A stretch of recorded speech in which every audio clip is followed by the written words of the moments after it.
really great descriptions coming from Science, the window team is hitting all the targets. They are on the plan and starting the discussion of the Terminator. And boy, I'm loving the Terminator. I think I know it's not purely a moon feature, but what it does to the features of the moon, to the terrain, I've probably spent the most time describing into my recordings and thinking about and looking at the Terminator.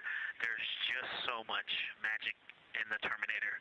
The islands of light, the valleys, what look like black holes. You'd fall straight to the center of the moon if you stepped in some of those. It's just so visually captivating that the Terminator is the most striking thing that I've seen so far. We've been loving your evocative descriptions, Victor. You really are bringing us along with you, and we're following along with visualizations that pale in comparison to your descriptions. Thanks.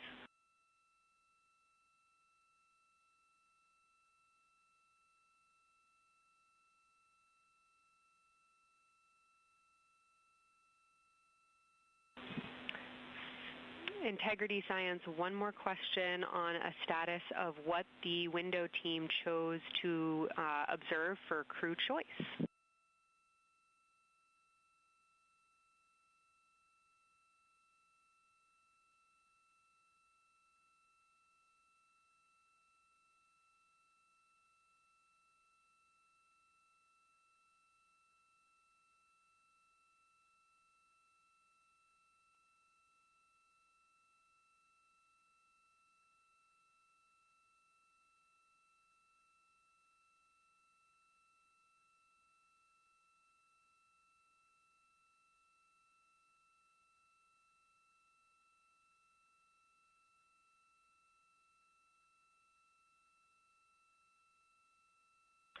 Window 2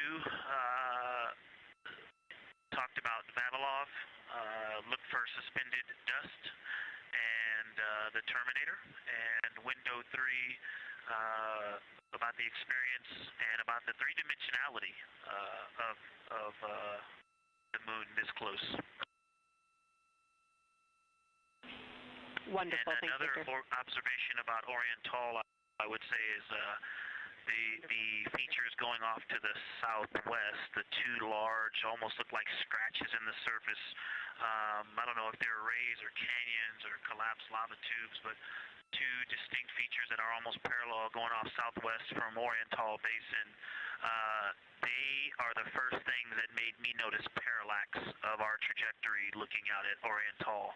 That and in the inner walls of the east side of the crater rings, you really get a sense that we're flying over something with elevation and terrain, and they look different from this orientation. Love to hear it, Victor, and you had it that those chains are actually crater rays, secondary craters formed from the formation of Oriental.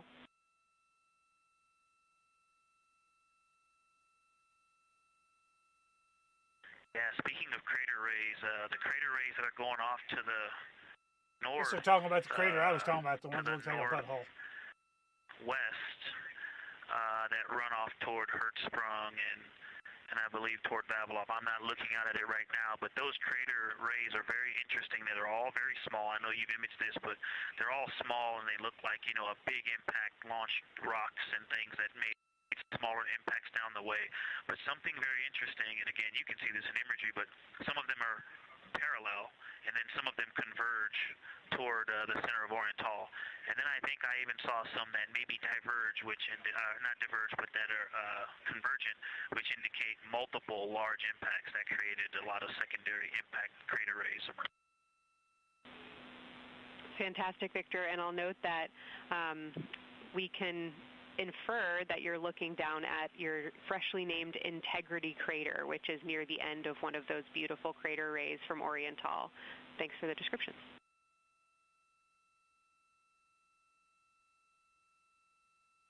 Yeah, you're welcome. And Integrity is easily identifiable with the naked eye from this point.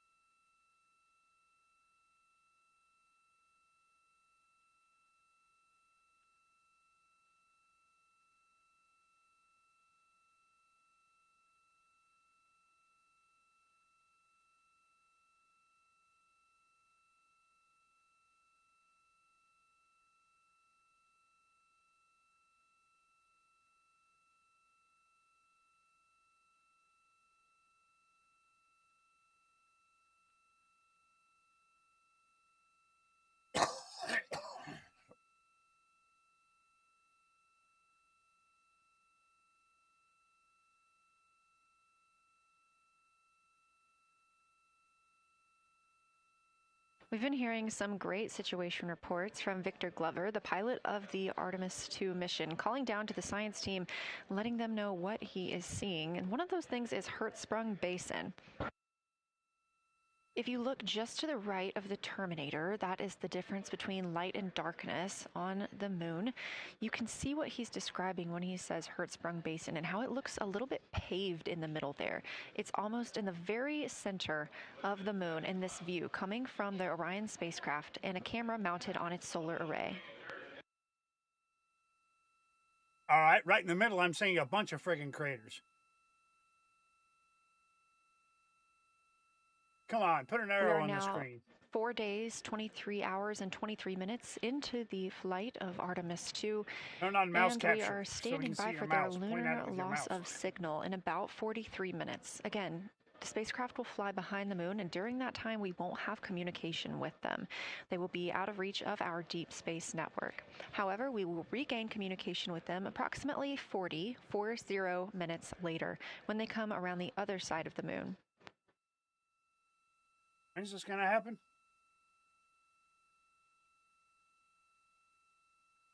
I could have sworn they said spacecraft are currently discussing the Terminator. 5-something Eastern between time. Day and night. The science team is interested in learning about the topography and the color of the lunar surface. Are they talking to Houston right now? Then it might be interesting to Central hear time. that they have seen colors like greens and browns while looking at the moon. Some of the questions that they are hoping the crew will discuss are how do the quantities and sizes of craters and mountains vary along the Terminator, and they are looking for the crew to describe the topography of features along or near the Terminator. They're also looking for more information on any color or tone variations, and they're hoping that the crew will take images to illustrate their findings. Glover reported earlier that the crew has missed none of their targets when they are photographing at the window. We aren't hearing the conversations that the crew is having right now, but these are being recorded to their personal computer devices, PCDs, and those will be sent down to the science team. The science team will have a conference with the crew tomorrow morning to discuss their findings and experience when looking at the moon today.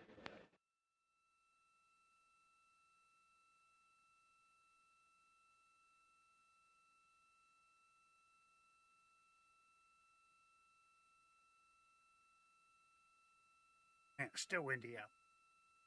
We have a few minutes left We've had while wind the for crew like the is last 3 or 4 discussing the days. Terminator.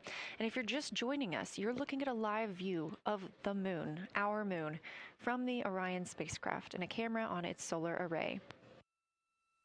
Inside that spacecraft, 4 astronauts, Reed Wiseman, Victor Glover, Christina Cook, and Jeremy Hansen, the first 4 people to fly around the moon in over 50 years.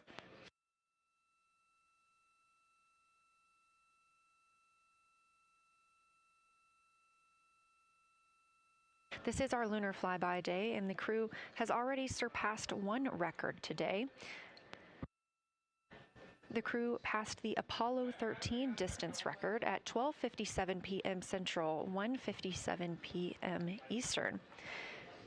Canadian Space Agency astronaut Jeremy Hansen calling down that he hopes it's a record soon broken by other explorers.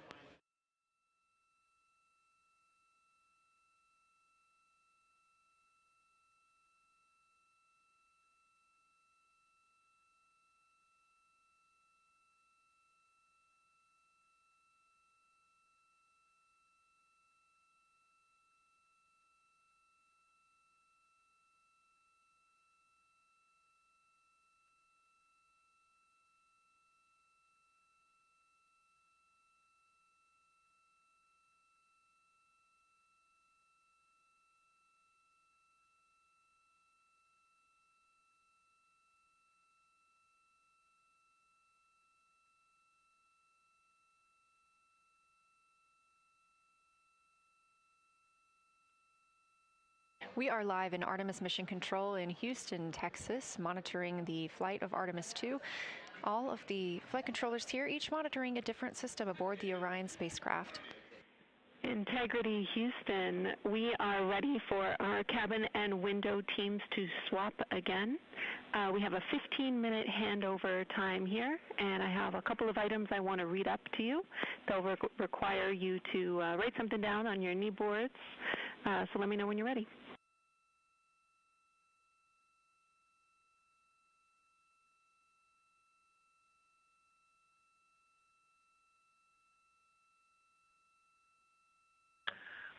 Okay, Houston, we are ready. Copy Integrity. First of all, once you start this next shift here, during this lunar observation shift, we will begin our lunar LOS, so you can expect a call from me a few minutes prior reminding you. And second of all, FIDO just sent us updated altitudes and METs for lunar closest approach and max Earth altitude. Let me know when you are ready to write those down. They differ slightly from Optimus.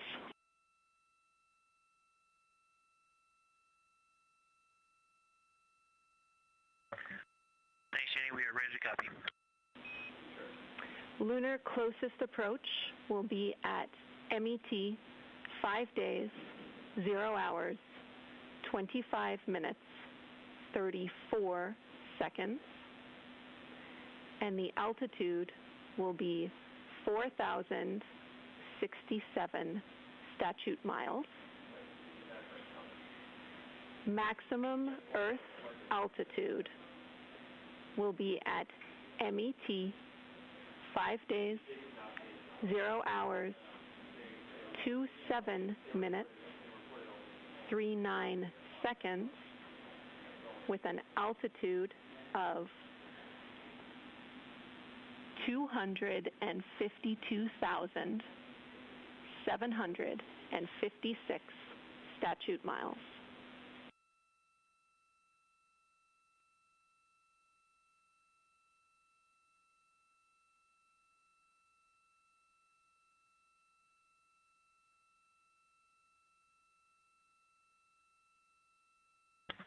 The crew really wants to ask for that in kilometers and in parsecs, but thank you for those. That is great. Parsecs, that's funny. Star Wars reference. I'll send FIDO to work, and I appreciate the metric. Other than that, I have no new vehicle statuses to pass to you. Enjoy your handover time, and we're looking forward to picking back up with you shortly.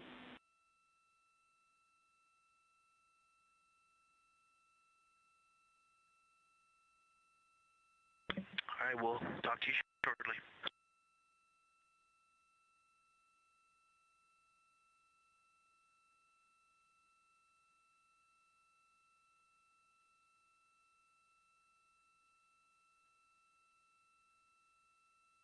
Those words called from Capcom Jenny Gibbons, CSA astronaut and Artemis II backup crew member, to the crew working aboard the Orion spacecraft.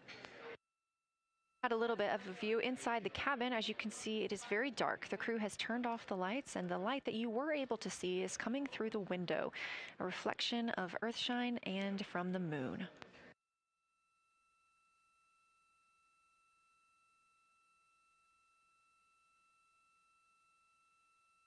The crew is moving into their next observation block, meaning they are taking time to switch cabin and window teams. We've had Reed Wiseman and Jeremy Hansen at the windows taking pictures and making annotations and recording some audio files that will be downlinked later to the science team. Meanwhile, Victor Glover and Christina Cook were in the background serving as support. They were also timelined to enjoy a little bit of their midday meal. Now that we are swapping positions, the support team becomes Reed Wiseman and Jeremy Hansen. They will be in the background helping with SD card swaps, as well as providing those situational reports to the science team. Victor Glover and Christina Cook will be the astronauts at the window, photographing and speaking into those PCDs, portable computing devices, about what they're seeing on the moon. As you heard Capcom Jenny Gibbons call to the crew, this block is also when we will lose communications with the crew.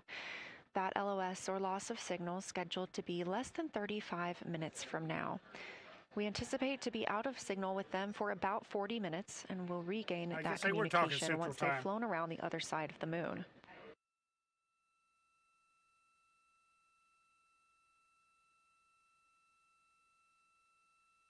They took off from Cape Canaveral, Eastern Time, but now I guess they're talking to Houston, Texas, with Central Time. Makes sense.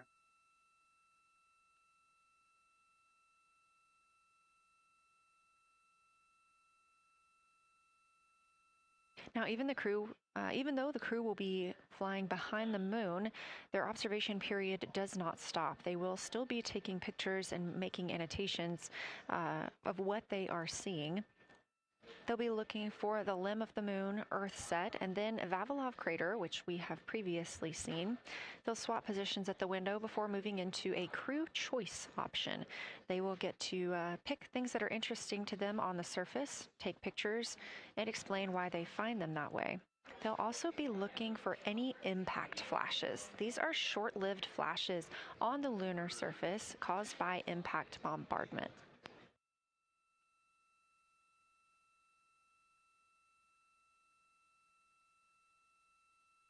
Just before Earthrise, the crew will be looking for lofted lunar dust.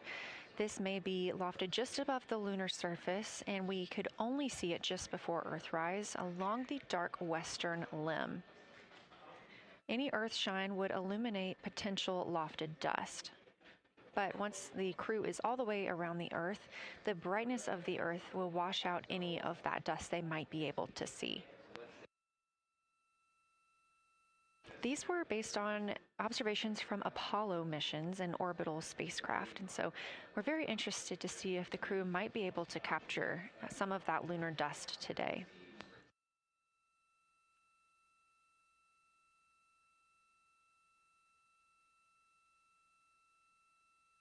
Following that lofted lunar dust target, the next will be Earthrise.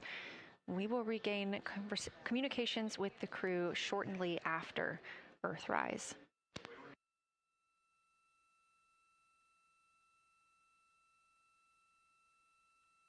There will be a short observation break period where the moon is not in view.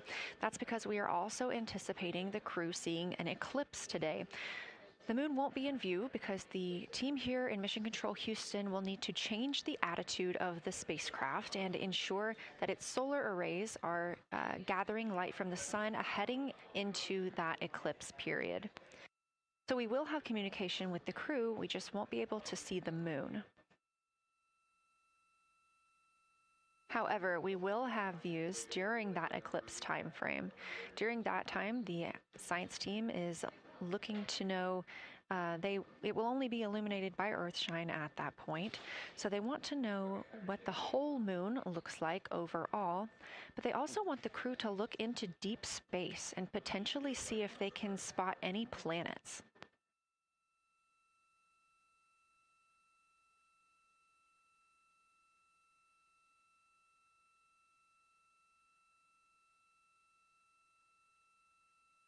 Once the eclipse is over, the lunar flyby period will have ended. We are live through the whole thing, and even once flyby is over today, we remain live 24/7 on NASA's YouTube. Integrity, you got a moment? Go ahead.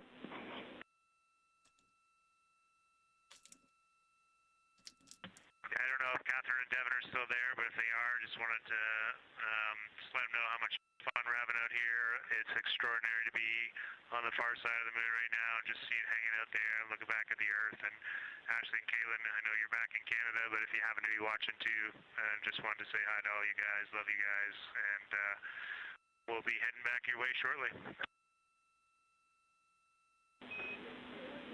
Thanks, Jeremy. I hear they are watching, and your family is still here. So thanks for passing that along.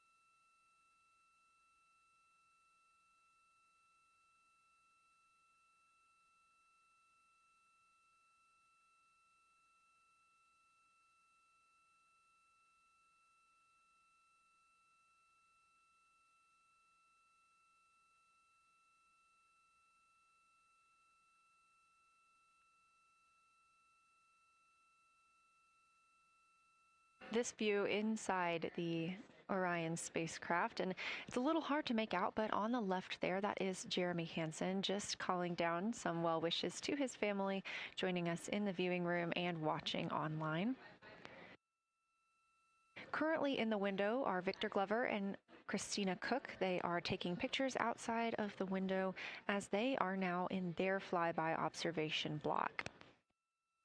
At this time, Reed Wiseman and Jeremy Hansen are serving as support crew members, and they are also going to have an opportunity to enjoy their midday meal at this time.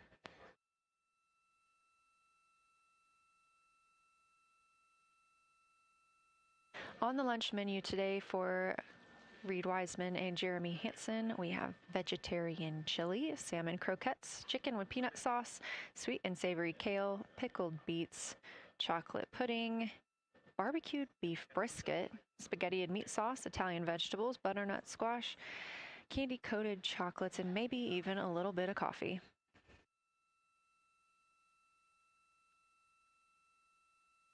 That's an awful lot of food. And if you look closely, you can see it looks like they are getting into some of their food for the midday meal. All of the food on the spacecraft is rehydratable. We don't have an option for fresh food as there's not a refrigerated section of the Orion spacecraft. So all of this food can either be rehydrated or eaten straight from the package, just depends on what the food actually is. And for food that needs to be rehydrated, there is information on each package of how much water needs to fill that bag and what temperature it needs to be.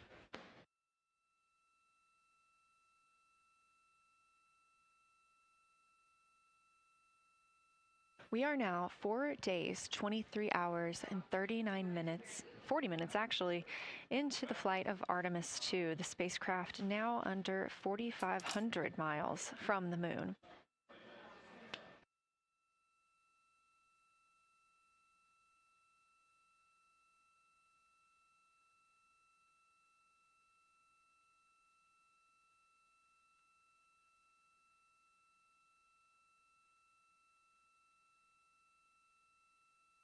We are now also under 30 minutes away from loss of signal with the astronauts. We will regain that communication about 40 minutes later. They will still be photographing the moon and documenting what they're seeing while they're behind the moon. And we especially look forward to potential Earthset and Earthrise views.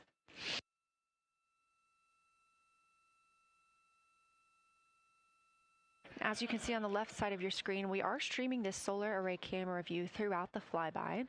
And the science team also plans to capture an occasional still photo with the solar array intermittently, perhaps one every 8 to 10 minutes. Still photos represent the highest resolution imagery from those GoPro cameras.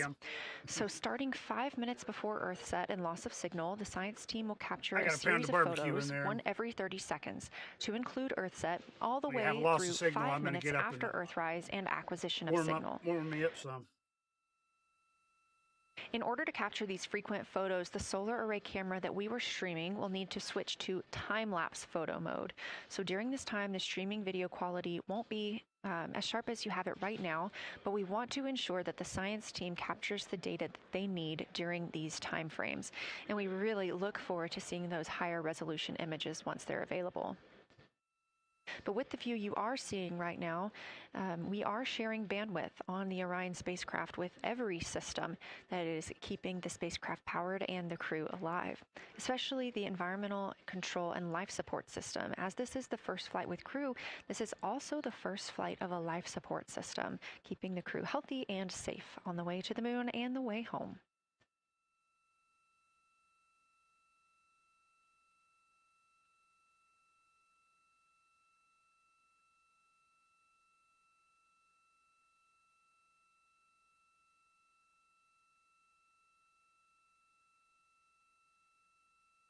On the timeline, we're getting towards the end of the cabin and window team swap period, but it looks like our astronauts, Victor Glover and Christina Cook, are already photographing the moon outside of those windows. The next target is Ohm Crater, and this is something that they have photographed previously during the flyby. This is a small, complex crater with a prominent ray system, and as referenced earlier, it's the size of the Eye of the Sahara. Yeah, they're saying what, like That Eye 35, of the 40 Sahara minutes? is a feature in Mauritania. I thought it was going to be an hour, but Seeing this crater more than once throughout the flyby allows the crew to photograph it at different lighting conditions.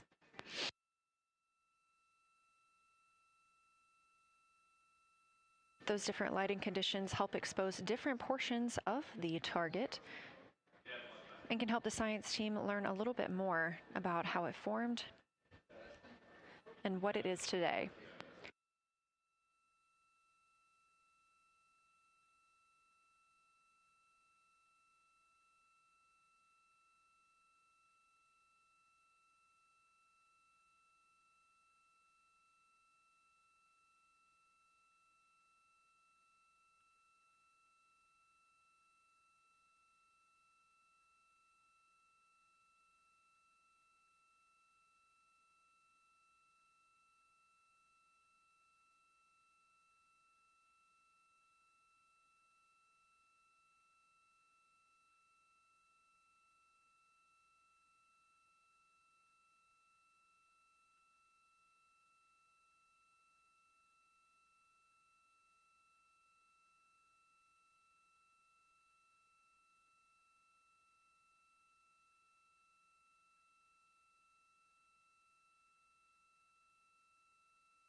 Again, this view inside the spacecraft as the crew continues photographing the moon outside their windows. They have turned the lights off to allow them to better get photos of the moon, preventing any reflections from coming in from the spacecraft.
We expect the crew to be targeting Ohm Crater for another 6 minutes or so before they move into a discussion of the limb.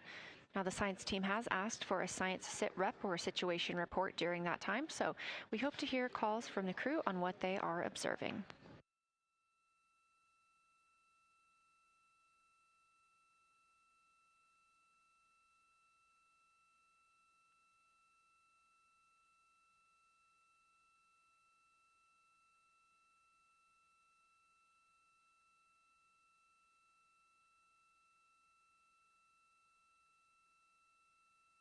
If you've been following along, at the start of the day, we did have much more of the moon visible. And even just an hour or so ago, we could see about half of the moon. We are now continuing to see more of the far side and that darkness where the moon is not reflecting light from the sun.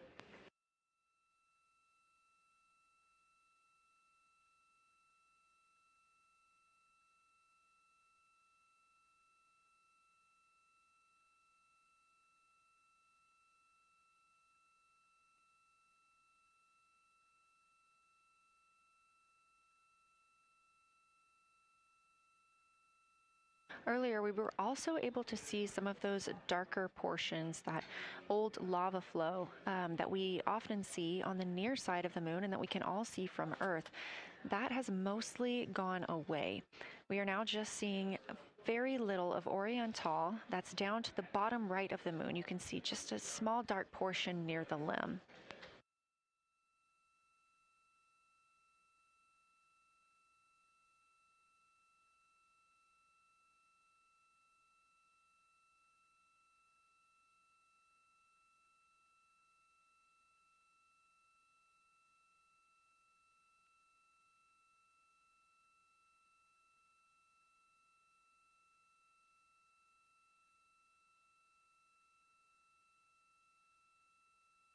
We are now about 18 minutes away from loss of signal with the Orion crew. Again, we use the Deep Space Network to communicate with the crew members when they are this far from Earth. This is the first mission since Apollo when we have had humans on the Deep Space Network.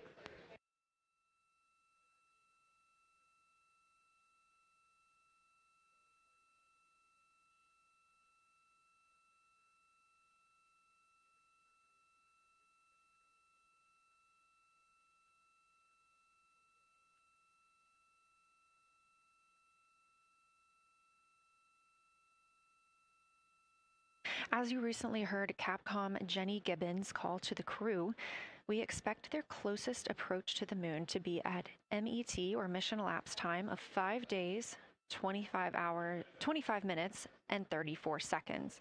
At that time, their altitude would be 4,067 statute miles above the Earth's surface.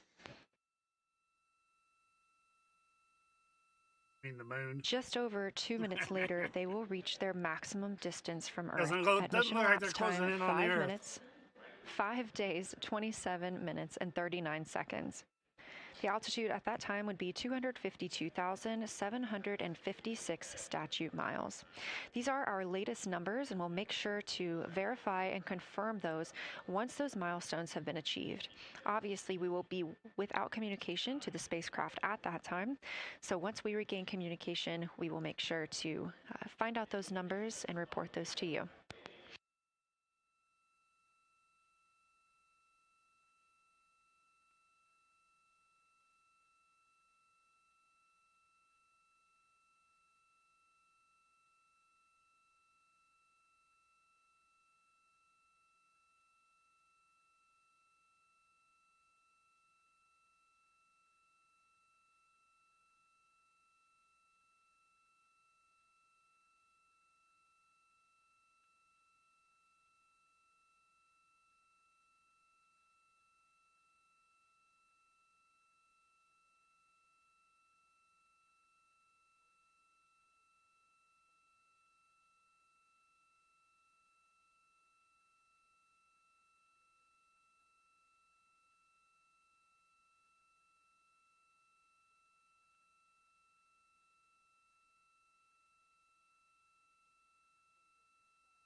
Yeah, I guess that window shade thing just wasn't closing up right or something. I don't know.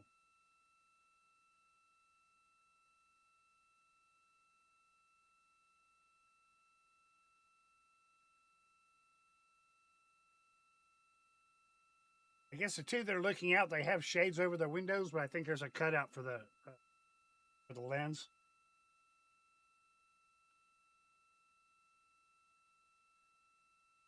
Checking in on the lunar targeting package, the crew is now in their discussion of the limb, seeing the limb of the moon, that illuminated part.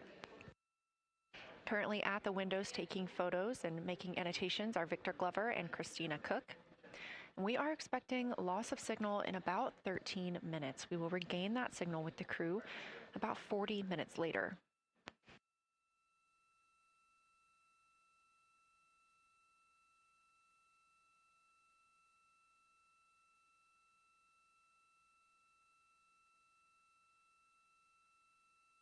A milestone worth mentioning that this day marks the first time in more than 50 years that humans will observe the moon directly, a critical opportunity to practice how lunar science will be conducted during future Artemis missions.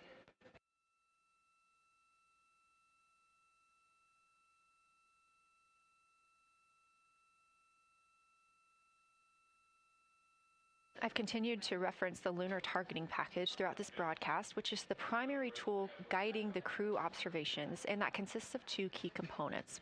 The first of those is the Lunar Geography Review, which helped the astronauts study major lunar features in advance.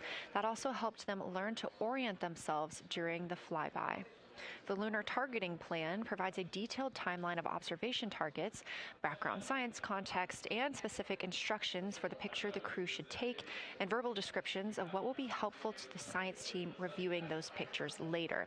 That's what we've been tracking real time and what the crew is using right now to keep up with their next milestones.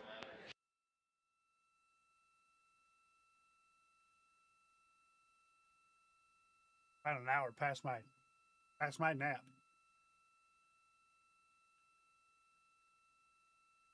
On for 2.5 hours now.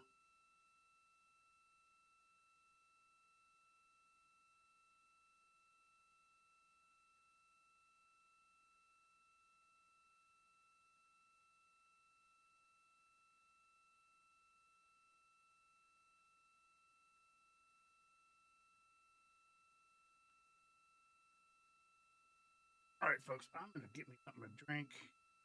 I grab something to eat. I'm going to go ahead and mute my mic so I can put the stream on speaker.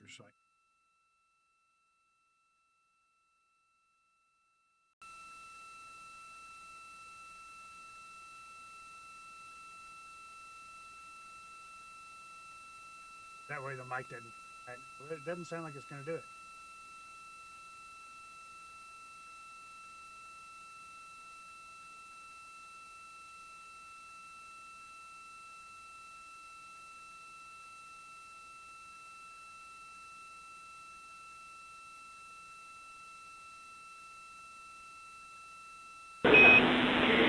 Integrity Houston, 10 minutes till the LOS. We'll take a snappy sit rep from the cabin if you have one.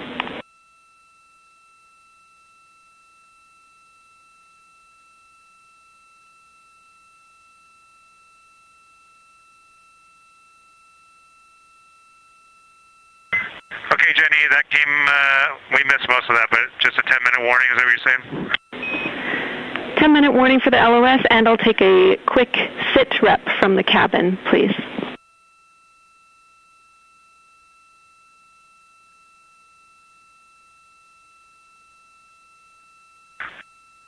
All right, cabin is still full of excitement. We've got Christina in window 2, Ike in Victor in window 3.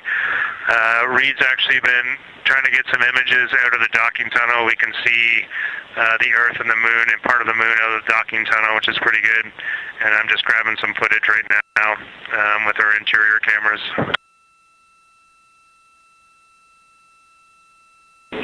Copy, Jeremy. We'd like to know what camera Reed is using and also the status of window 1. Looks like there might be a shroud removed.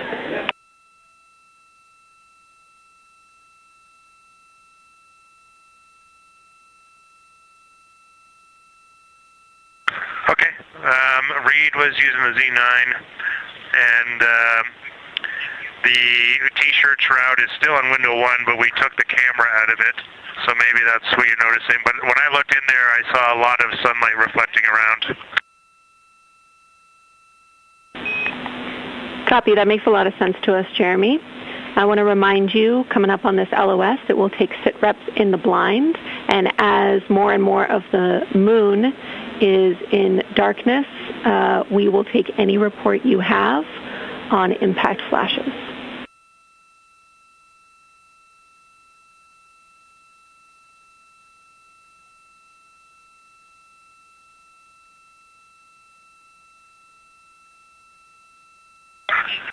All right, Jenny, you'll have to say again your last. There's a lot of conversation here, and I was on the other side of the cabin, so I missed all of it. Look out for impact flashes, and we'll take sit reps in the blind.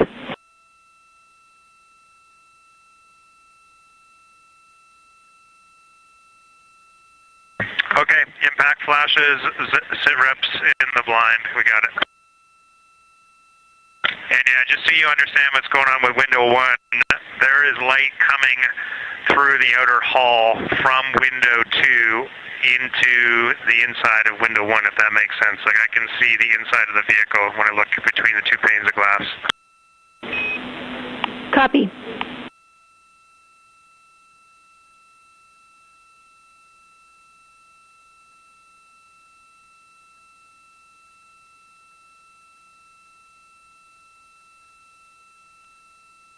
You're getting your first live look at Orion, the moon, and the Earth. Everyone in this picture.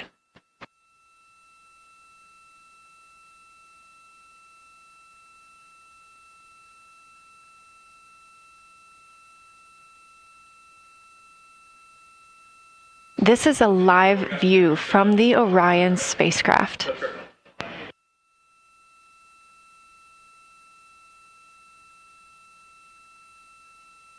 Currently aboard Orion, 4 crew members, Reed Wiseman, Victor Glover, Christina Cook, and Jeremy Hansen.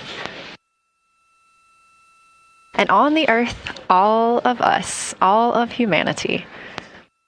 You can see the moon is starting to get a little bit dimmer as the astronauts are going to pass behind it. Now 6 minutes and 26 seconds away from that loss of signal. Again, we will be out of communication with them for about 40 minutes until they come around the other side of the moon and we can re-establish contact.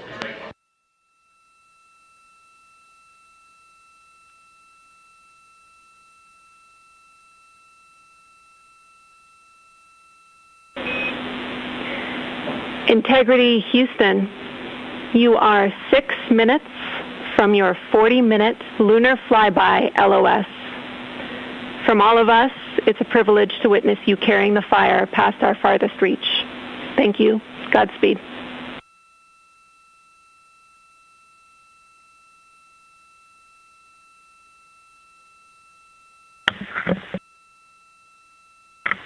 Thank you for that, Jenny. And thank you to all of you for allowing us the immense privilege to be on this journey together.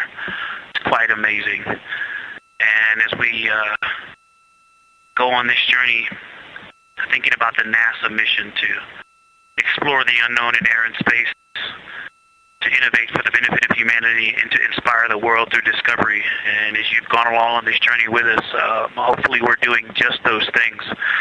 And as we get close to the nearest point to the moon and farthest point from Earth, as we continue to unlock the mysteries of the cosmos, I would like to remind you of one of the most important mysteries there on Earth, and that's love. Christ said in response to what was the greatest command, that it was to love God with all that you are. And he also, being a great teacher, said the second is equal to it, and that is to love your neighbor as yourself. And so, as we prepare to go out of radio communication, we're still going to feel your love from Earth, and to all of you down there on Earth and around Earth, we love you from the moon.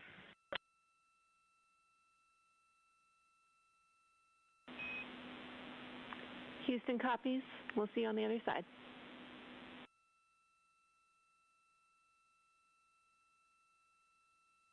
We will see you on the other side.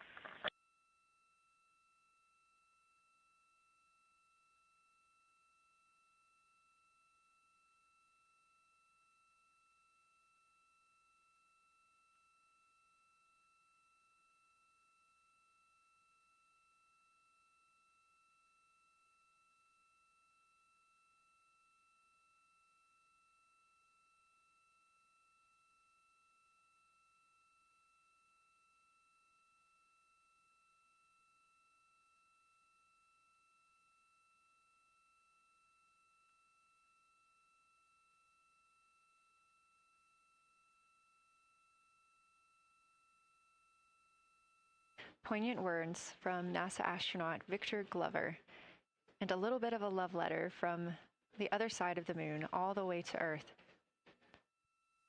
Glover touching on the teachings of Jesus, including to love your neighbor as yourself. We are now less than 3 minutes away from loss of signal with the Orion astronauts. The Artemis II crew will be out of signal for about 40 minutes as they are on the other side of the moon, continuing their work photographing the lunar surface, and they will reemerge, and we will also get this view on the other side.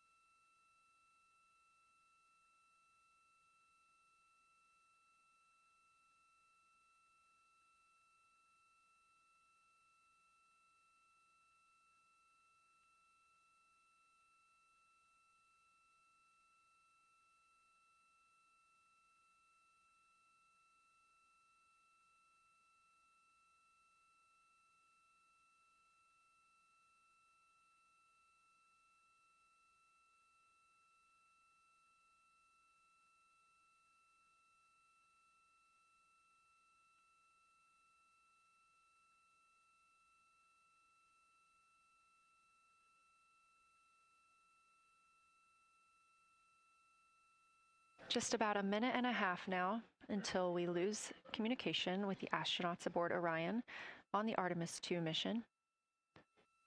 Now 5 days and 6 minutes since their launch on April 1st. Again, we'll be out of communication for about 40 minutes. And this really beautiful view of a crescent moon and a crescent Earth. How great thou art.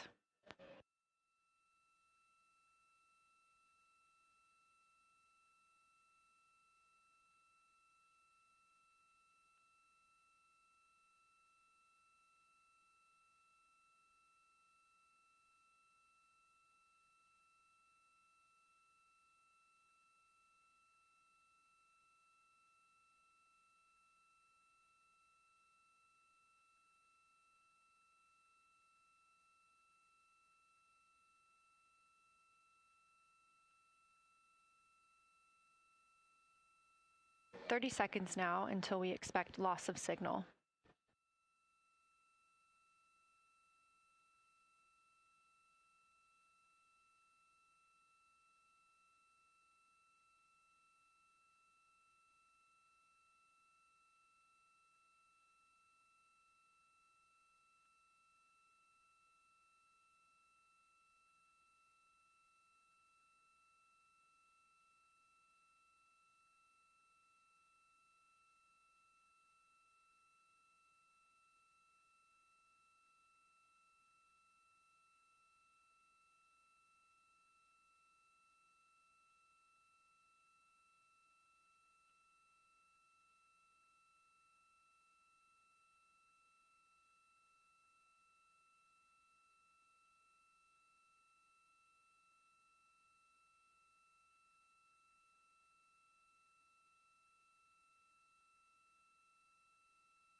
And we have confirmation of loss of signal of the Orion spacecraft as it flies behind the moon. We expect to regain communications with them in another approximately 40 minutes.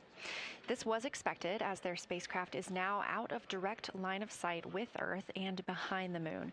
And this is a poignant moment as it's the first time in over 50 years that we have humans completely unreachable by anyone else on Earth. No matter how distant or secluded, we could reach anyone living on Earth, but while the crew flies behind the moon, it's simply impossible to make contact with them. This is a live view inside the Science Evaluation Room here at Johnson Space Center and just down the hall from Mission Control. This team has been monitoring the flyby all day as the team has continued capturing targets on the lunar surface.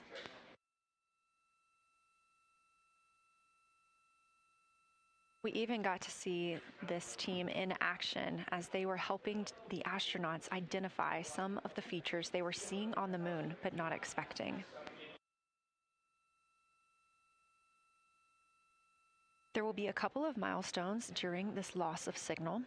The first will be when the astronauts make their closest approach of the moon at MET 5 days, 25 minutes, and 34 seconds, when we expect they'll be 4,067 statute miles above the lunar surface.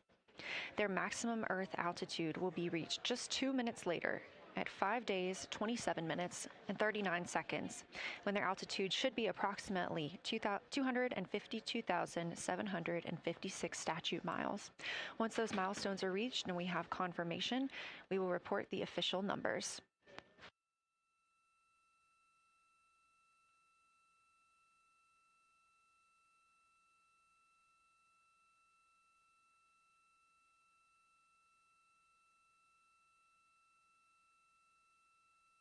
Throughout the Artemis II mission, astronaut voice, images, video, and vital mission data must traverse thousands of miles, carried on signals from NASA's powerful communications systems, the Near Space Network and the Deep Space Network. Let's learn a little bit more.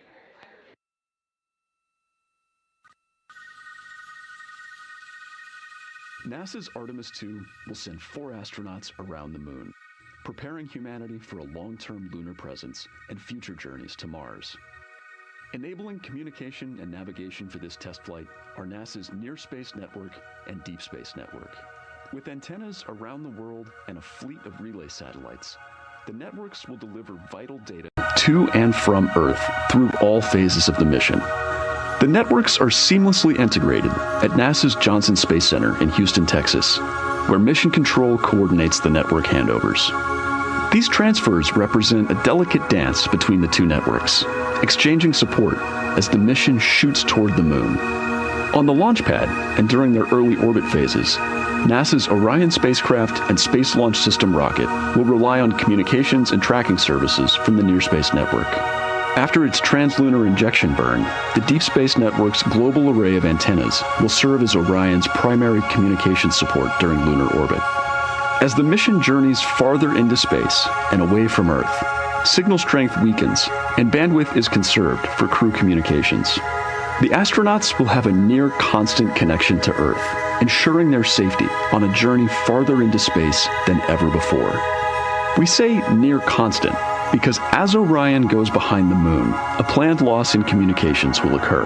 The Deep Space Network will be standing by to reacquire the signal as Orion reappears. The Artemis II mission also provides an opportunity to test new capabilities. Using laser links, NASA will periodically transmit Orion data to showcase the benefits laser communications could have for future human spaceflight missions. The data from Orion, sent by radio signals or laser links, is massive. The mission is gathering images, data, and video, while also generating details about mission health and crew voice files. All of that data gets processed here on Earth, where systems compress it for efficiency. In the future, we'll upgrade these systems on Earth so that image and video clarity improve with each moon mission. With the Artemis II test flight, we're evaluating the communications infrastructure that will help carry us into the future as we explore the moon and journey forward to Mars.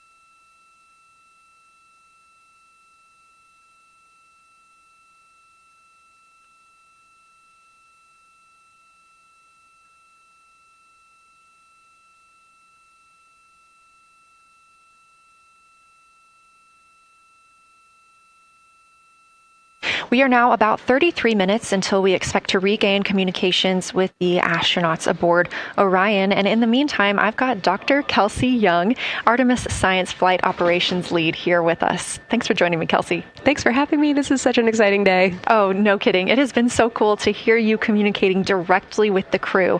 And I know that you have been preparing for this for years, so I am so excited for you and for your team. So just to get into that background a little bit, tell me about your background and what you've been doing on console. My background is as a field geologist. Actually, I studied impact cratering in the field for my PhD, so all these descriptions of impact craters have me just absolutely swooning. How I got into this, though, is, during my PhD, I got an internship at NASA and ultimately never left to integrate science into flight operations. So we developed the Science Officer Console, for which this is the first mission we're supporting. We developed the Science Evaluation Room that's right upstairs, and so it's so gratifying to see this operation structure come to fruition, especially on a day like today. I would have to imagine so. And we've got a great view of the Science Evaluation Room right now. Is there anything that has stood out to your team so far? Absolutely.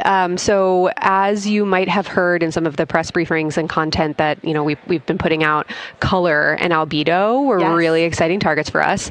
We've heard several amazing color descriptions so far. Just to highlight maybe one of them, we heard about greenish and brownish hues near Aristarchus, which is actually a feature that we can see here from the near side.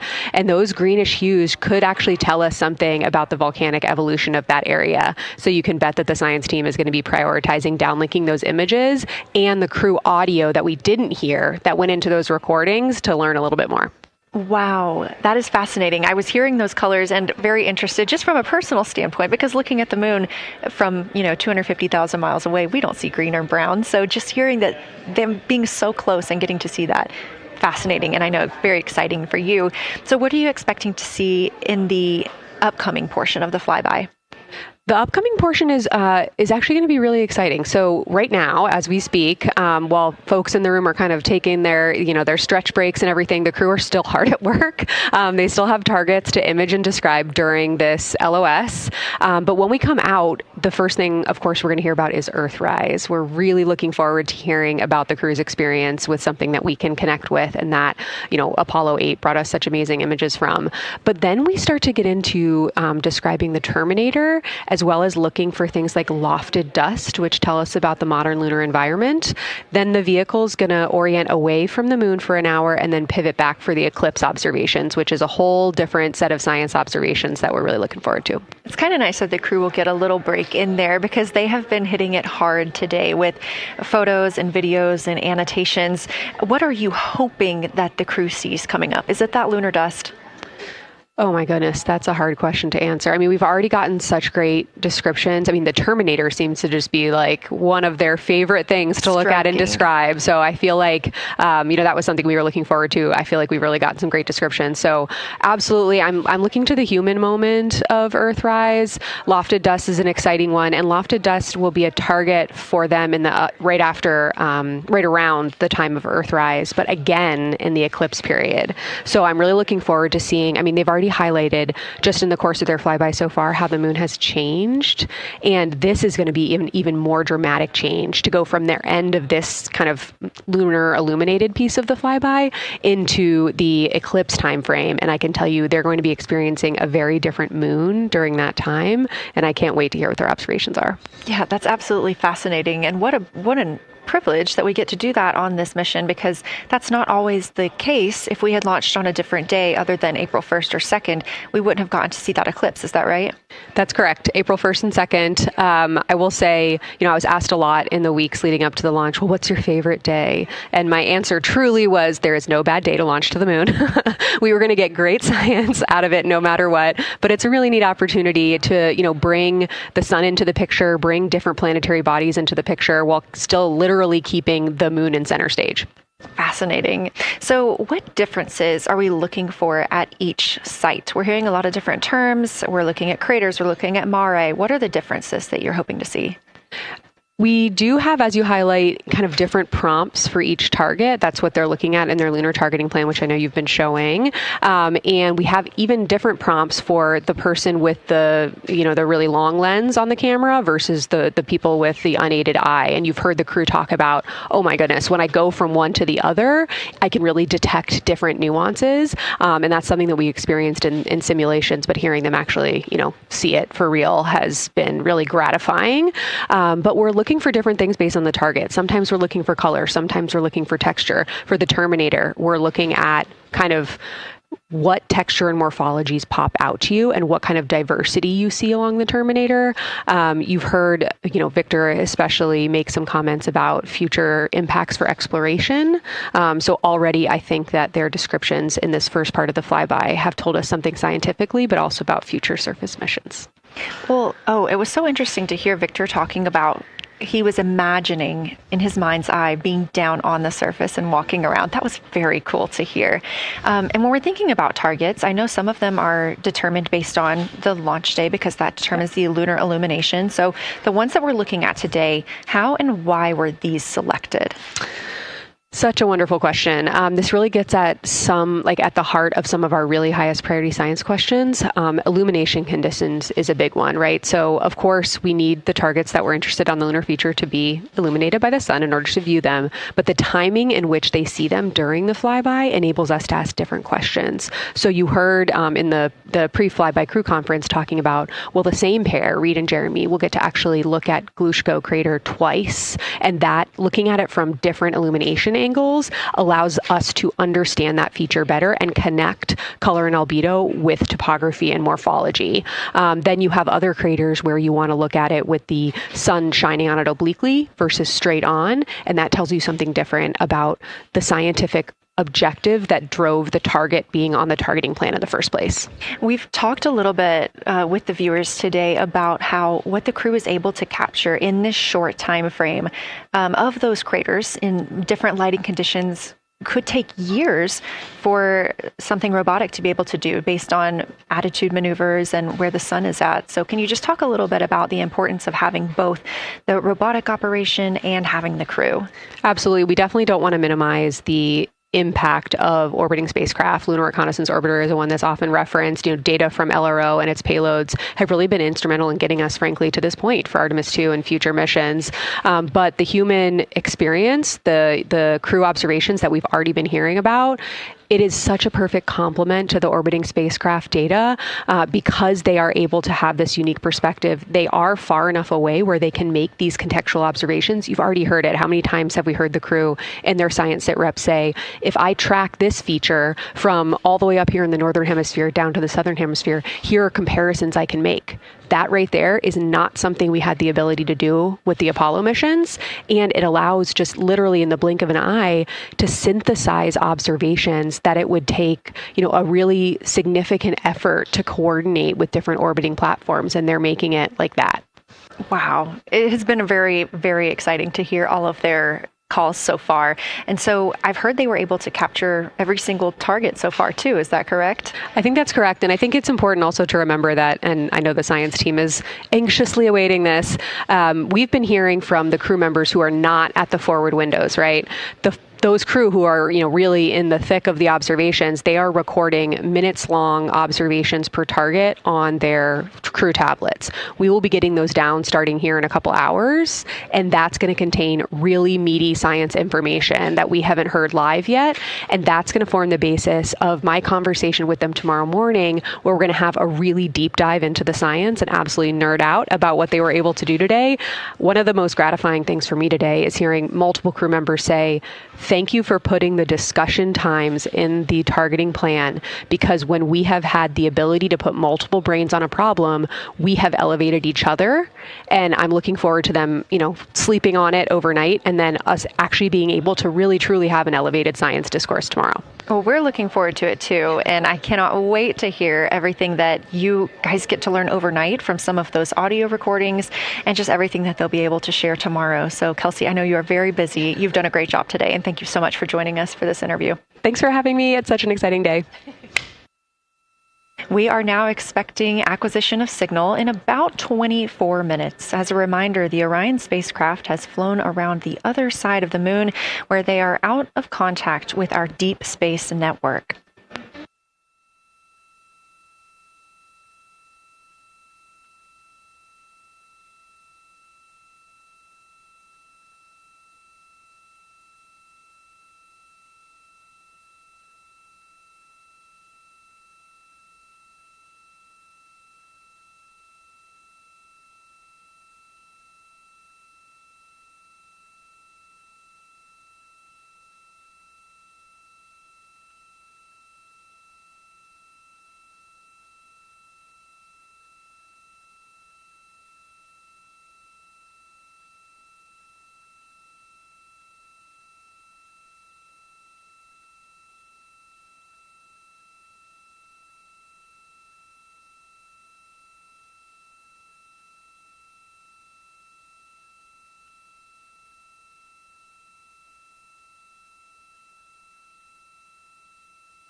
And we just heard confirmation here in Mission Control Houston that we have reached the closest point of our destination to the moon at MET 5 days, 25 minutes, and 34 seconds.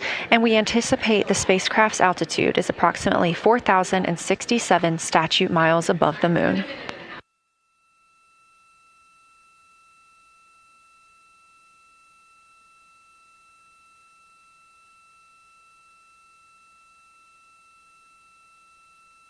We're continuing to track what the crew is doing while around the other side of the moon. They are continuing to take pictures of the of the moon, the Earth now out of sight. What they're in right now is a crew choice event. The science team has encouraged them to find interesting features on the surface, to take photos of those, and describe why they were interesting. Something else that they'll be looking toward next, just momentarily, will be impact flashes. They've got a few minutes allotted to look at the darkest portions of the moon. They're interested in short-lived flashes on the lunar surface because these would be caused by impact bombardment. After their impact flash targeting, the team is interested in if the crew can see lofted lunar dust. This would only be visible just before Earthrise. Now 20 minutes until we expect to regain communications with integrity and the astronauts for Artemis II.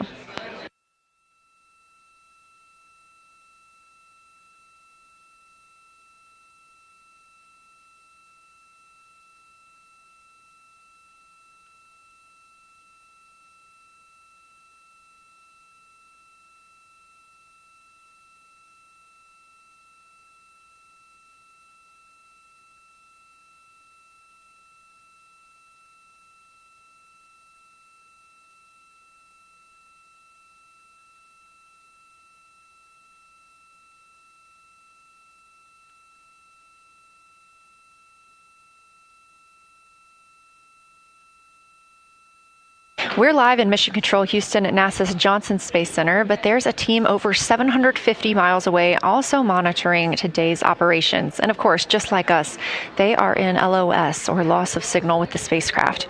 This is LUCA, the Lunar Utilization Control Area, and it's joined by LISA, the Lander Engineering Support Area, which are twin control rooms that will support missions and operations in lunar orbit or on the moon's surface in real time at NASA's Marshall Space Flight Center in Huntsville, Alabama.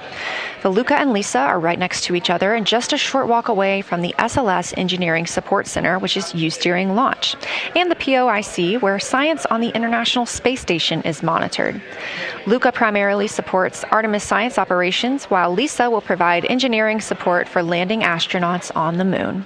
During this mission, Artemis II, teams in the Luca will use the facility to support first-of-its-kind science operations to better understand the deep space effects of microgravity and radiation on the crew's physiology, immune systems, and ability to complete various tasks.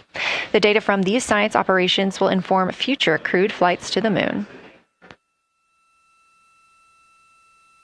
For future crewed missions to the moon, members of the NASA Human Landing System Mission Insights Support Team, a group of engineers, safety leads, flight operations experts, and technical authorities will work in the LISA. There, they will monitor lander systems in real time and be involved in key decision-making processes throughout the mission. Teams are using the LISA during Artemis II to observe mission operations and using the opportunity to inform and prepare for future crewed landings to the moon's surface.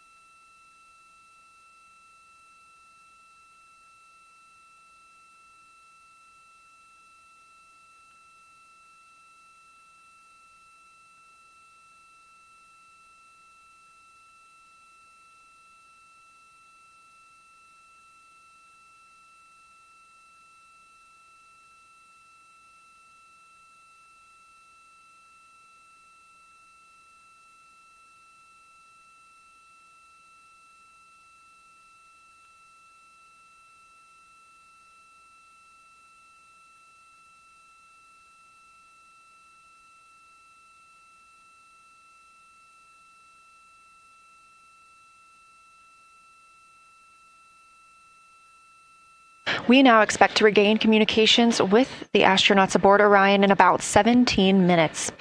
In the meantime, a little overview of how our crew members flying by the lunar far side at an altitude of between 4,000 and 9,000 miles are testing the capabilities of the Orion capsule.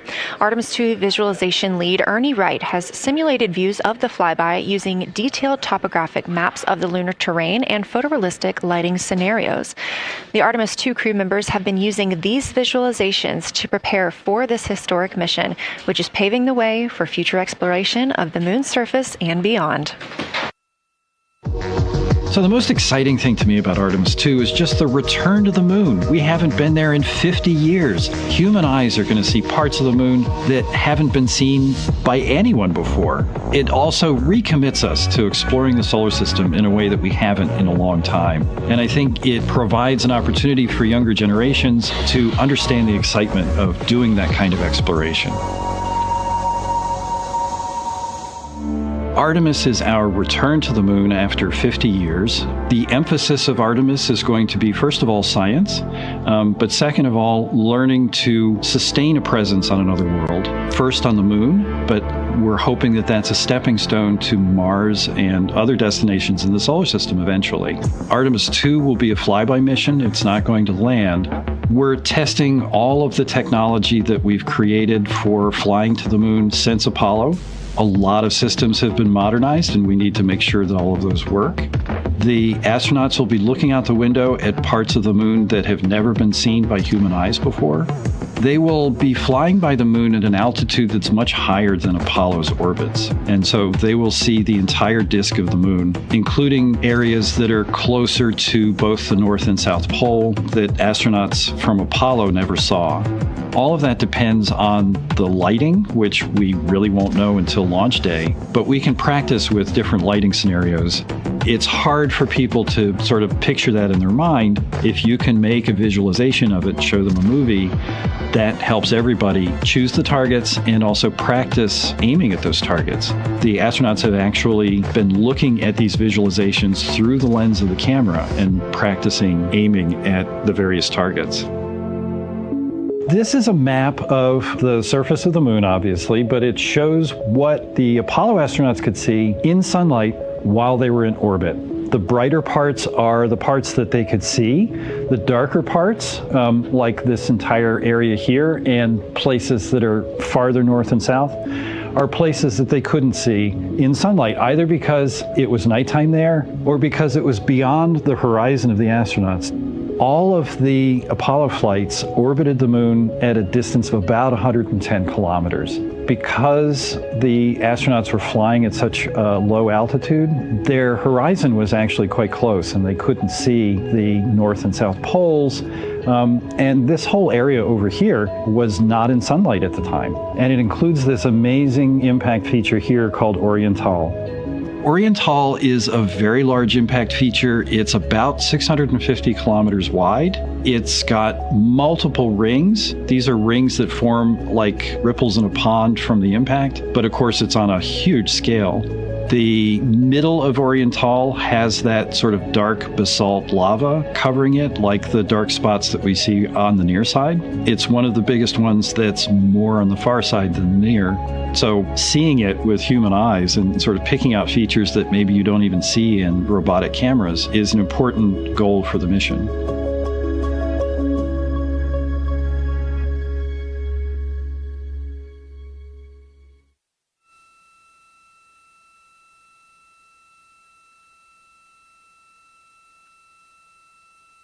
This live view in the Science Evaluation Room, or the SIR, here at Johnson Space Center in Houston, Texas, just down the hall from where we're at in the Artemis Mission Control Room. Teams continuing to monitor the flyby.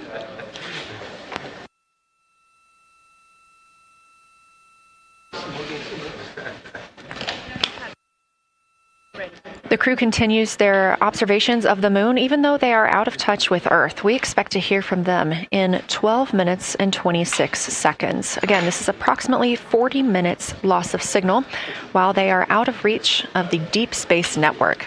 Right now, they are imaging or attempting to image lofted lunar dust. Throughout our coverage, we've talked a lot about the science and engineering behind today's lunar flyby, but we also spoke to the crew about what the moon means to them and how they see its place in human history.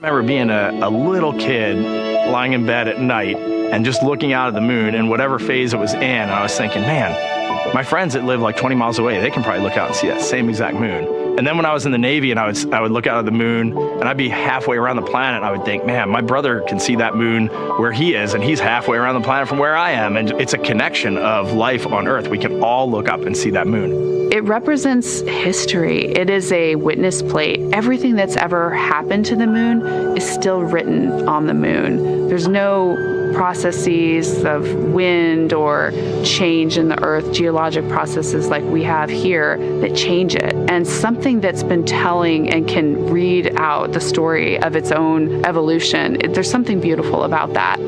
I've also learned from my indigenous mentors that they refer to the moon as Grandmother Moon. So you've probably heard of Mother Earth. They use Grandmother Moon because Grandmother Moon is responsible for the water in their community. The grandmothers, sort of protect the water source, just like the moon moves the water around the planet, affects the tides. It's something that represents something different for each individual culture around the planet.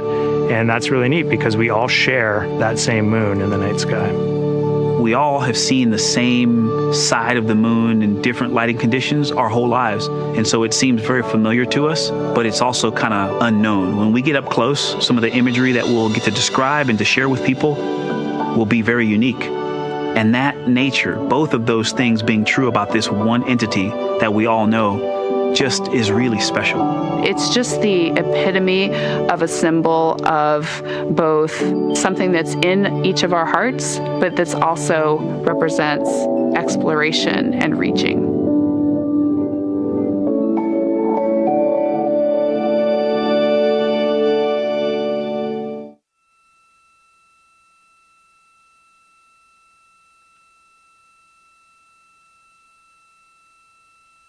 You're looking at a live view inside Artemis Mission Control here at Johnson Space Center in Houston, Texas. We are currently out of contact with the Artemis II crew. This was a planned, or not really a planned, but a tracked loss of signal that occurs when the crew flies behind the moon.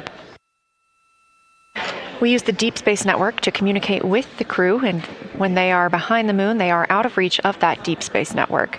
And when you consider our nonstop communications during the time in which we live, this is even more striking. For the Artemis II crew, they're only currently communicating with each other. Now, we expect to regain those communications in under 9 minutes from now, and we also are hopeful for a view of Earthrise. Despite being out of communication, the crew is continuously capturing imagery of their predetermined lunar targets.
Now about 7 minutes, 25 seconds until we anticipate regaining communications with the Artemis II crew aboard Orion.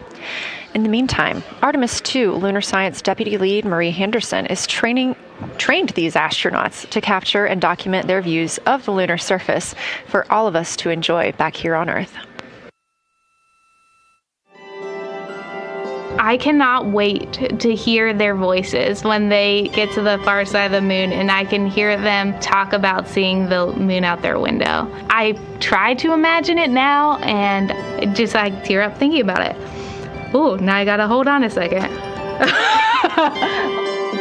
We have human eyeballs connected to wonderfully smart brains our astronaut friends have. They are going to be able to observe the moon in multiple different ways. They can use their eyes, they'll look through their camera and snap pictures, and just looking out the window getting that human experience. But during Apollo, the astronauts were so much closer to the lunar surface. Our astronauts are going to be doing a flyby at a higher altitude, so they're going to be able to see the whole moon as a lunar disk on the lunar far side. That's a brand new, unique perspective that humans haven't been able to look at before. We are doing a lot of lunar geography training with them. They have study sessions and quizzes they can do that are assigned to them. You know, even if you're an astronaut, you still get homework. We actually get in the mock-up. In that enclosed physical space, we have to think through the hardware that they have, the cameras, the computers, their microphones to make these observations. There's 4 windows up front. Through one of those windows, one of our astronauts will be using a Nikon D5 camera with an 80 to 400 millimeter lens. So something that allows them to zoom in really far and actually take more detailed observations of the surface. It's almost like looking through a pair of binoculars as well. It's just like being a geologist out in the field. They're telling us what they're seeing, looking for colors, textures, different morphologies, and comparing the region that we're having them look at to the regions that are around them. We have a science team that is planning the targets that are going to be observed, putting them all on the timeline of how they're going to be observed, and then taking the first look at the data when it comes down. The Apollo astronauts were only on the moon for 300 hours total, and they only went to the equator. That's like going to places that were safer landing sites, and they only saw so little, 300 hours total. And so we have so much more to explore and so much more to learn, and we are the beginning of the next generation that gets to start being a part of these discoveries.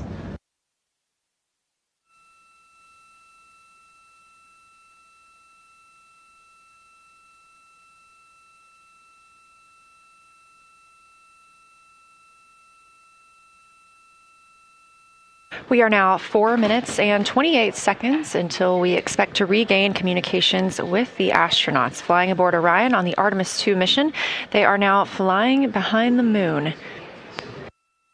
While behind the moon at an MET, or mission elapsed time, of 5 days, 25 minutes, and 34 seconds, we expect this was the point in which they made their closest approach, 4,067 statute miles above the lunar surface.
We're live in the Artemis Mission Control Room in Houston, but we are not the only room monitoring today's flyby. As you can see, this is the SIR, the Science Evaluation Room. It's in the same building and just down the hall.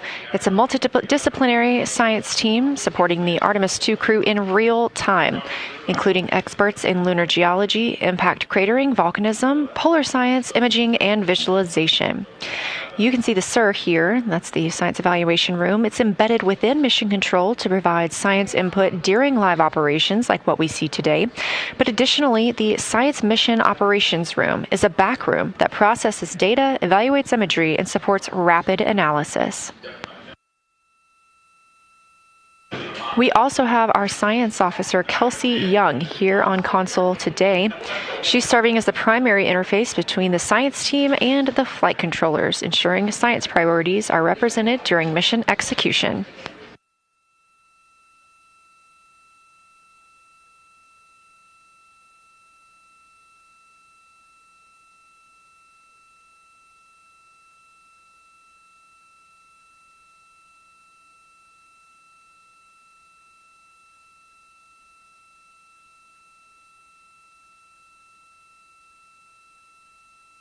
Coming up on 1 minute and 36 seconds until we contact Orion.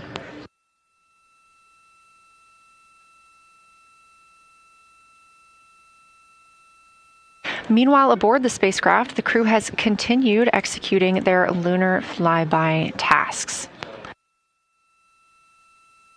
As we discussed earlier today, these activities have been precisely timelined, and this is the fourth of 5 blocks of time during which the crew will be observing the moon from Orion's windows. At this time, pilot Victor Glover and mission specialist Christina Cook are observing the moon at windows 2 and 3. One crew member is in window 2 with a blue shroud over the window, taking photos and using an 80 to 400 millimeter zoom lens, while the other astronaut is in window 3 using their portable computing device, also known as a PCD, to make annotations. And both of those crew members are making audio recordings of what they are seeing. They are wearing headsets connected to their PCDs, and those audio recordings are being sent to the science team tonight. We are not hearing those live. However, we have been hearing quite a lot of great descriptions from the crew who have been serving as the support. Right now, the support team members are Reed Wiseman and Jeremy Hansen. Those team members are providing science sit reps, situation reports, calling down a few times each hour to discuss what they're observing. And even though we're out of contact with them right now, they are still conducting those science sit reps as they'll be available once they come back around the moon. The situation reports include how the crew is positioned, any missed targets, or anything unexpected they saw. They're also including lunar target descriptions, any hardware issues, and their emotions and reactions.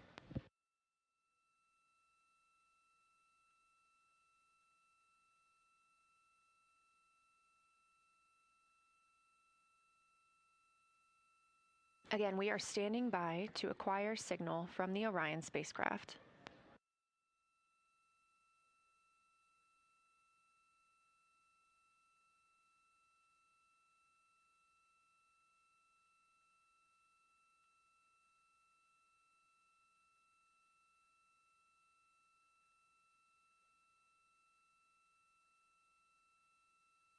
Oh, here we're trying to get signal back.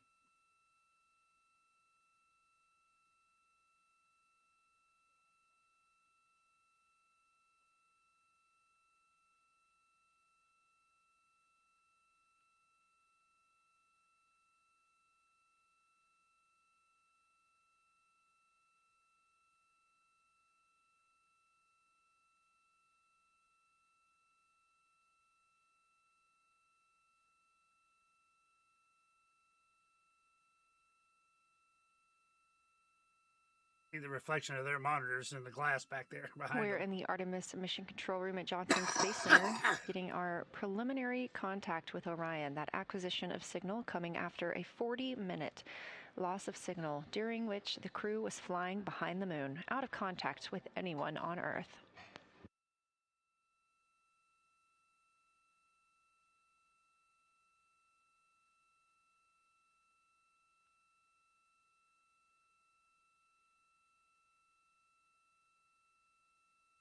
Guessing that's Earth.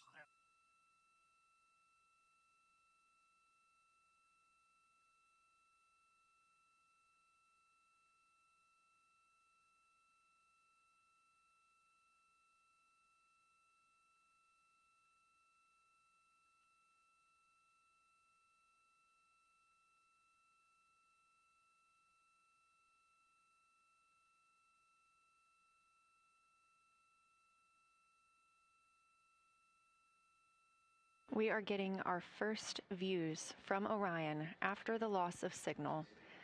Orion has come back around the other side of the moon, and that little crescent that you see is Earth, over 252,000 miles away.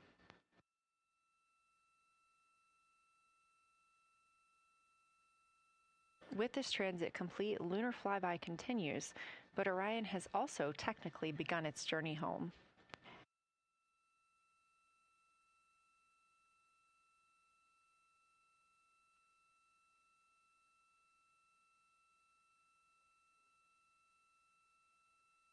Right now, the crew are getting a few moments to enjoy and take photos of Earthrise for themselves, and we expect to contact them shortly. But we do have good signal coming from Orion.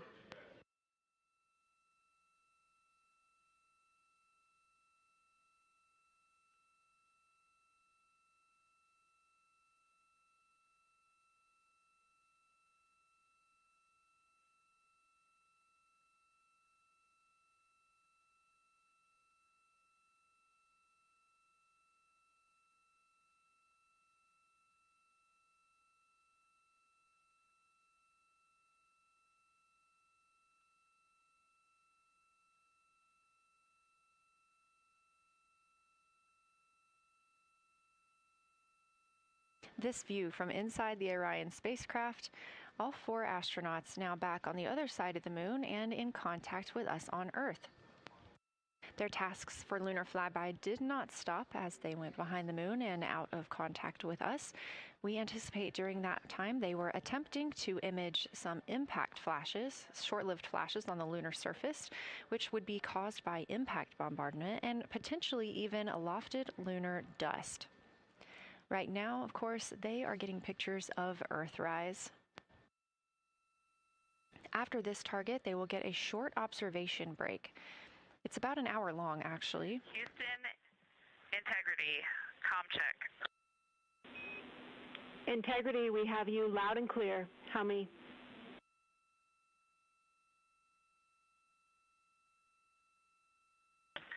Houston, we have you the same, and it is so great to hear from Earth again. To Asia, Africa, and Oceania, we are looking back at you. We hear you can look up and see the moon right now. We see you too. When we burned this burn towards the moon, I said that we do not leave Earth, but we choose it. And that is true. We will explore, we will build ships, we will visit again. We will construct science outposts, we will drive rovers, we will do radio astronomy, we will found companies, we will bolster industry, we will inspire. But ultimately, we will always choose Earth, we will always choose each other. Integrity from Earth, our single system, fragile and interconnected. We copy. Those of us that can are looking back.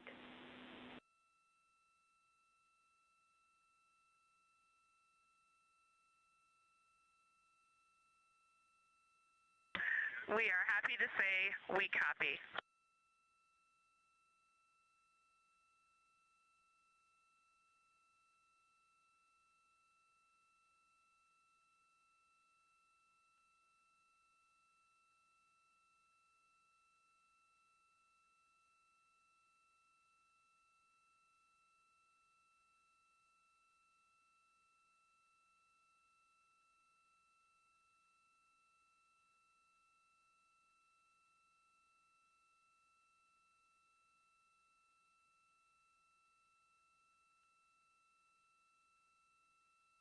Those first communications back with the astronauts aboard Orion.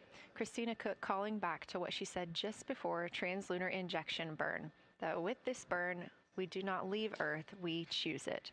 The translunar injection burn served as not only what put them on this trajectory to fly around the moon, but what also committed them to splashing down in the Pacific Ocean on flight day 10.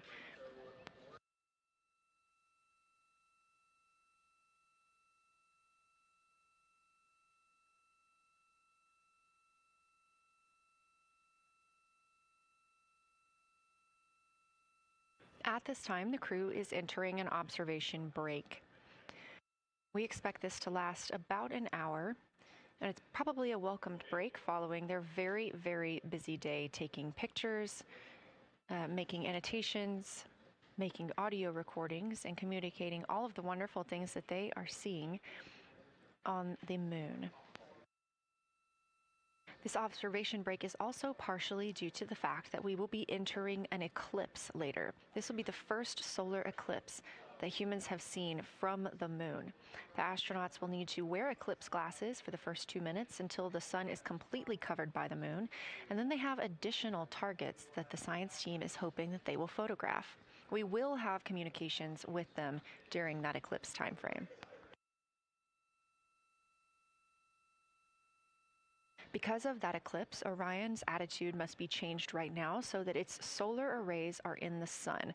This will help it charge the batteries needed to power it through that eclipse time frame. This view on your screen is a visualization. The spacecraft now 4,224 miles away from the moon, and that number will now continue to grow, while the number of distance from Earth, 252,699 miles, will continue to shrink all the way until our crew is back home.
Again, we are MET, mission elapsed time, 5 days and 58 minutes since the launch of Artemis II. We have reestablished communications with the crew and the Orion spacecraft, now entering a little bit of a break while they are out of visibility, or the moon is out of their visibility. The spacecraft will be reoriented to view the moon ahead of an upcoming eclipse. This current attitude maneuver helps charge the solar arrays and batteries aboard Orion that will power them through the eclipse.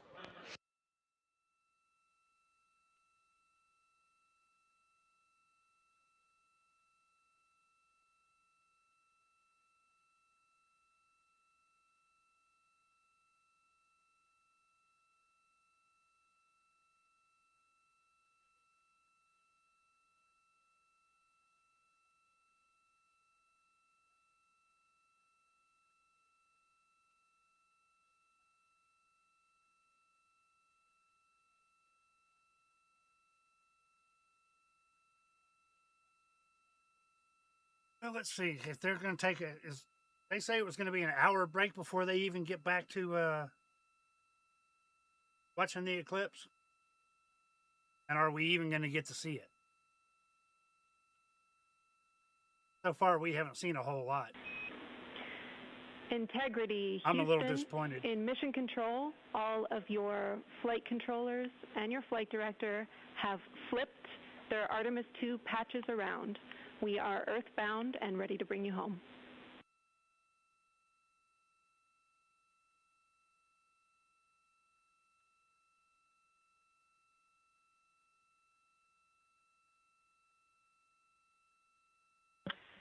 That's great. Great to see the light of day as we head back to sea.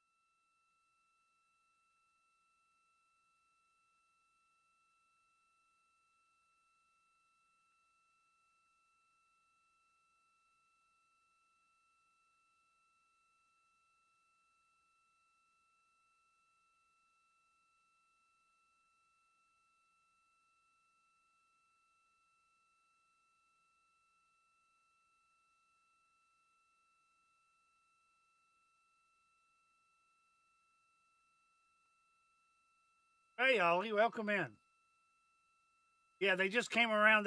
We had lost the signal for about 35 minutes as they went around the backside of the moon. They regained comms. Well, I don't know. Their comms are still cutting in and out.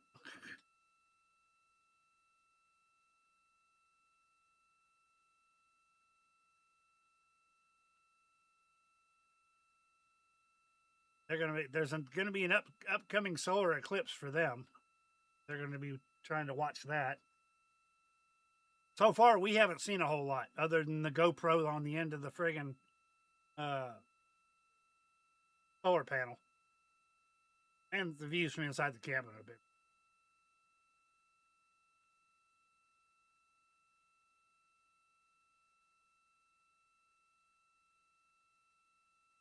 We're not going to get to see the high definition pictures till later on after they transmit them and NASA puts them up. Oh.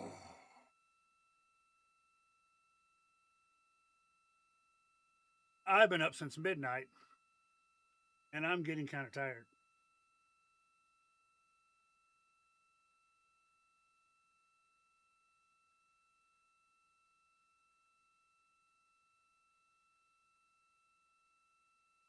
That's a cute little animation they got, but they're not saying a whole lot.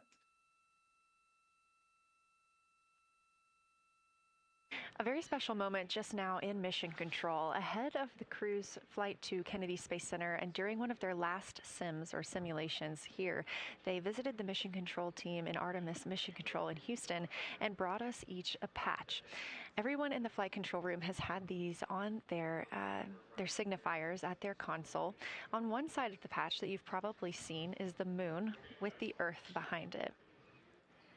Now that we've passed behind the moon and we are returning home, the flight control team has instructed everyone in the room to switch their patch around so that the Earth is closer and the moon is behind us. We are really looking forward to seeing the Artemis II crew, and the Capcom Jenny Gibbons did call that update up to the crew that the flight control team here has turned their patches around as was instructed by the crew during that last sim, and we are counting down the days until they get home. They are now 5 days, 1 hour, and 3 minutes mission elapsed time into the Artemis II mission.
All right, folks. I think that's about going to do it for me because I don't think we're going to see a whole lot now. Y'all are interested in watching. Let's see. I'll put it over here in YouTube. That's the link to NASA's stream. Which y'all want to keep watching. I'll have it up, but I'm going to be... I'll go lay down and try Joining to me get a nap. here in the room, Artemis I am Mission Control, I have Angela Garcia, Artemis II Science Officer. Thanks for being here, Angela.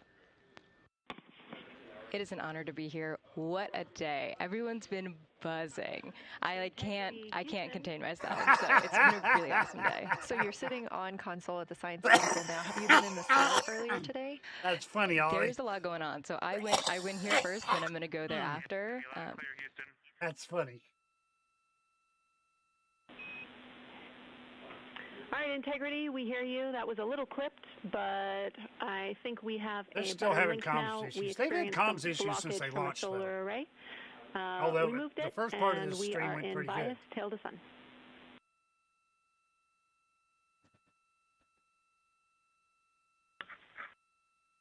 Okay, Houston, you're coming in loud and clear, and copy, we're in bias tail to sun now.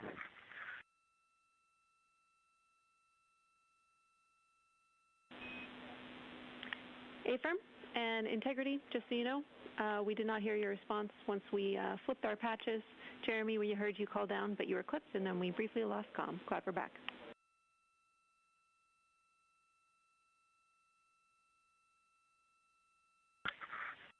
Okay, copy that.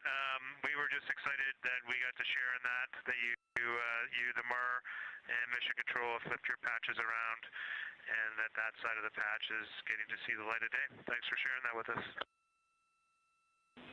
Our pleasure. All right. Let's see.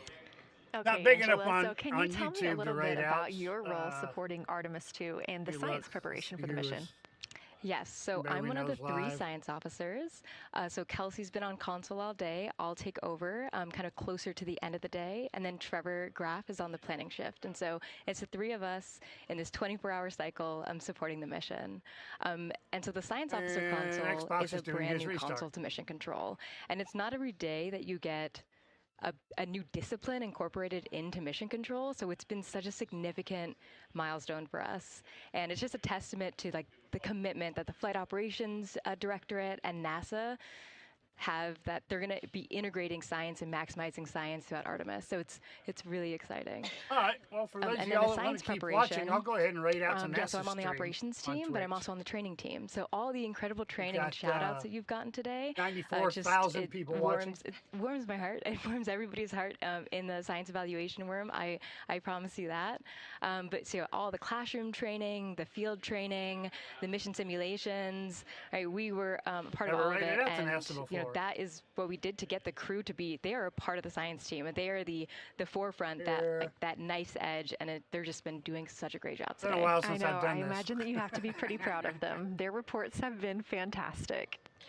So I would like to know a little bit about how you have developed procedures for this crew.